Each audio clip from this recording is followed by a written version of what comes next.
at least concussions in this violent sport that we both like and love and watch. That I can tell you.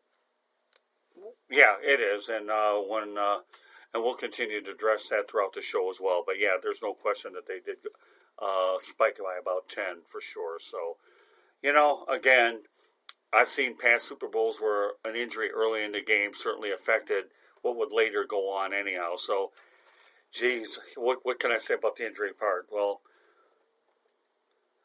our next guest is South Florida Tribune contributor, correspondent Damon Knight. Damon, glad to have you back on the Sports Exchange.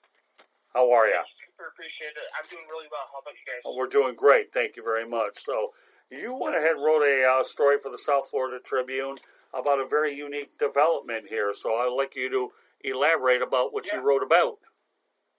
So it has to deal with like a little bit of everything. I'm talking baseball, I'm talking, football, I'm talking maybe NBA. I kind of found an angle with that.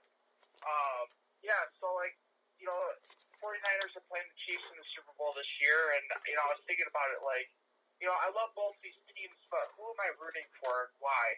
And I was going to go with the Chiefs, solely because Patrick Mahomes was drafted by the Detroit Tigers, surprisingly, in the 2014 MLB draft, and I was blown away by that. I was like, that's who I'm rooting for. That's, because of that reason.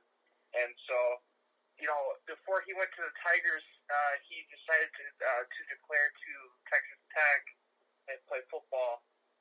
But he was drafted 10th overall by the Chiefs, later on, and he never got the chance to play for the Tigers. But, that's the sole reason of who I'm rooting for, just because of that. Well, it's a good reason. I mean, I think it's one of the unique points that gets brought up. They have multi-sport athletes over the years, and, I think that's the one storyline that most people don't really realize is that he was drafted. But if I want to get into multi-sport stars, we can talk about Bo Jackson, who went ahead and was drafted by the Buccaneers. He said, don't draft me because I'm not going to come there. And what did he do? He went on to have a pretty good career with the Kansas City Royals, Chicago White Sox, until he ultimately landed with the Raiders. Candy, some thoughts about that, about multi-sports athletes? Tim Tebow's trying to do it too. Yeah, well, that's true. He played football. You have Deion Sanders too. One of the greatest athletes ever played. Deion Sanders, right? With Atlanta Braves, Atlanta Falcons. Even played in the World Series game, if I'm not mistaken. Ryan Jordan's another guy. All these great athletes that play multiple sports, and you look at Kyler Murray of the Arizona Cardinals. He was drafted by the Oakland Athletics. So it's amazing.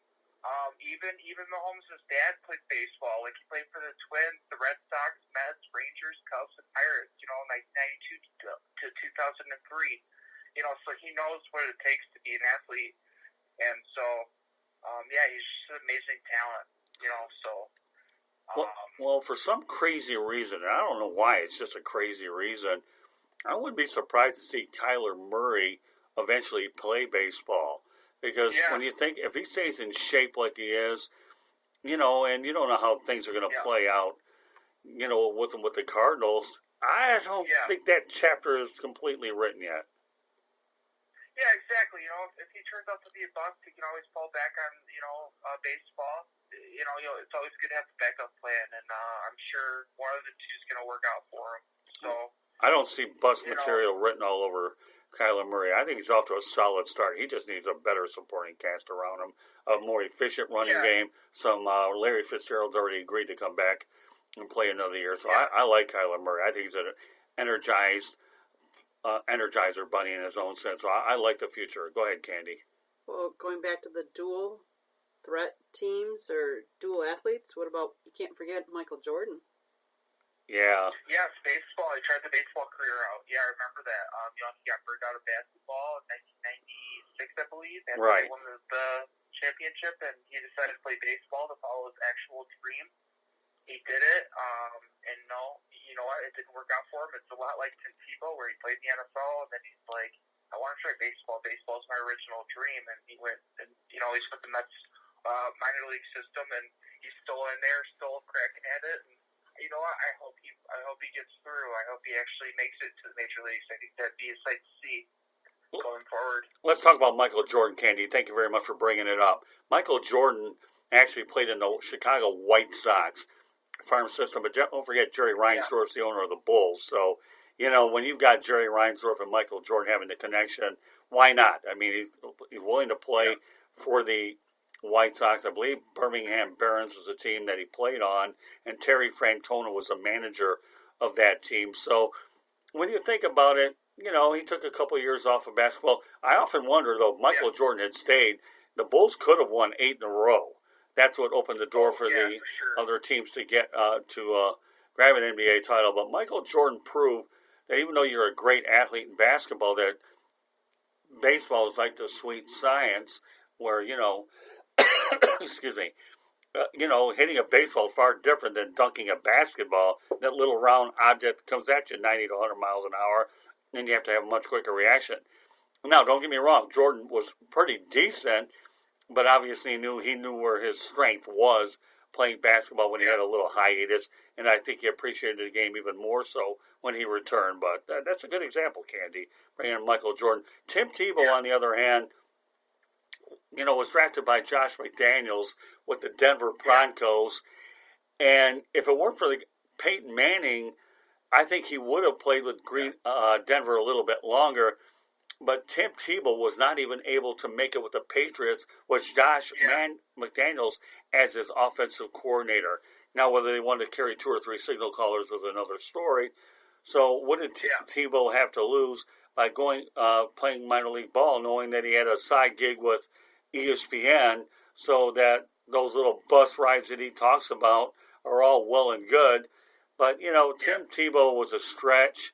I give him credit. The Mets were willing to give him an opportunity. So you have to be kind of lucky and hope that the organization needs you. And let's not forget about the Mets connection, because he was actually sold on the idea of playing for, Rex Ryan with the New York Jets when he had an opportunity to prove himself with the Jacksonville Jaguars. Tim Tebow really wanted to play football bad enough, and I've spoken to many people, including Dan Edwards, who's the Vice President of Communications, Public Relations for the Jags. I wrote on this a column that I thought that Tim Tebow made the biggest colossal career mistake when he didn't have an opportunity to play for his hometown team, Jacksonville. Jacksonville, he would have put rear ends in the stands up there. He certainly would have excited the fan base and would have had an opportunity to realize what he was worth. But no, he opted to go with the gimmicky Wildcat offense that Rex Ryan sold him. Rex Ryan could sell anything he wants. I'll tell you.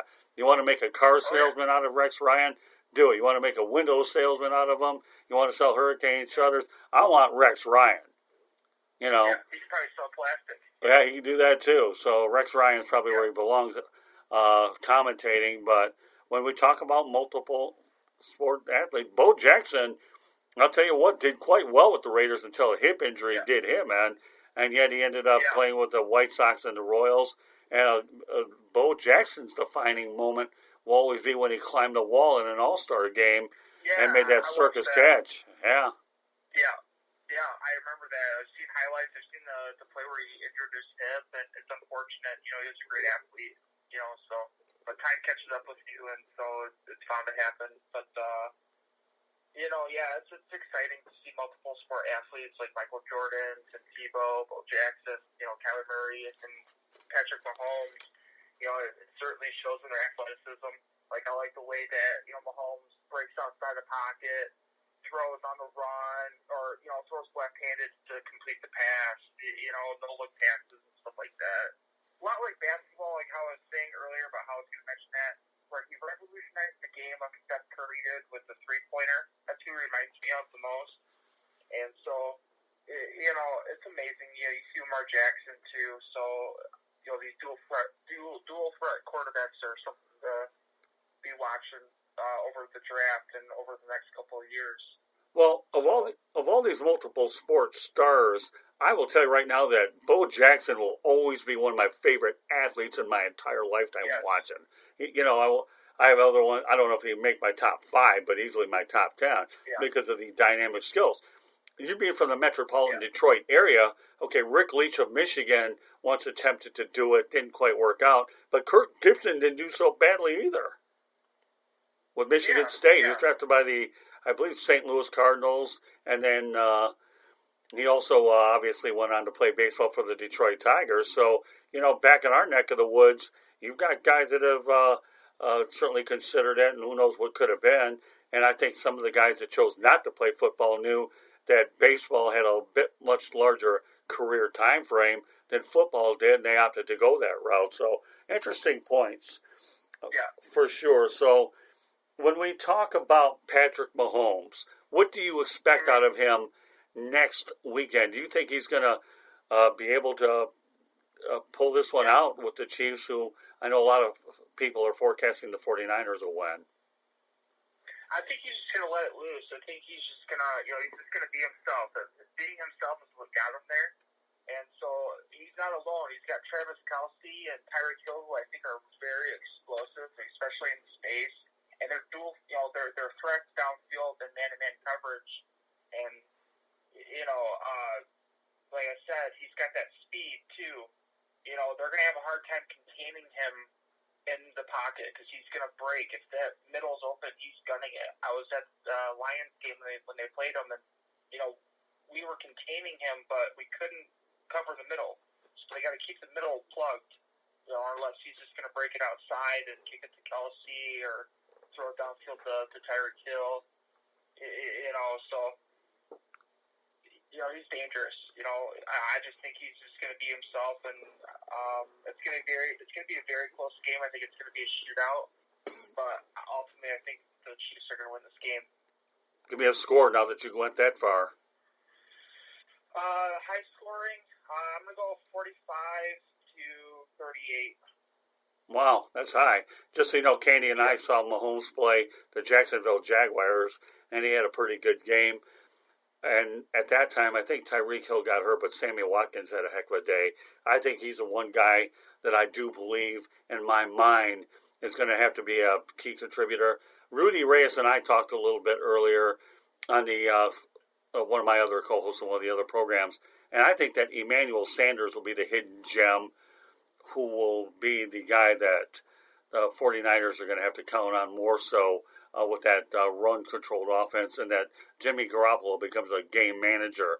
I don't know whether Jimmy's going to be able to go ahead and take that next step, in terms of being able to have a great game, but he doesn't have to be great in this game, just efficient. Yes, and I know for sure that Nick Bosa, or is it Joey or Nick? It's Nick, I believe. Right, correct. Yeah, Nick got the better end of the deal. Joey's with the Chargers accomplishing nothing, which makes Eli Manning's retirement or more interesting, because when you think about his retirement, he could have been with the Chargers. But obviously Nick got the better end of the deal when the 49ers struggled, got the number 2 pick overall. So when you talk about first full circle situations, this is definitely one. Continue. Yes. I was going to say, Nick Bosa definitely is going to have a big game. He's going to get at least a couple of sacks, but for the majority of the game, Mahomes I think is going to break the pocket and go outside and escape for big runs.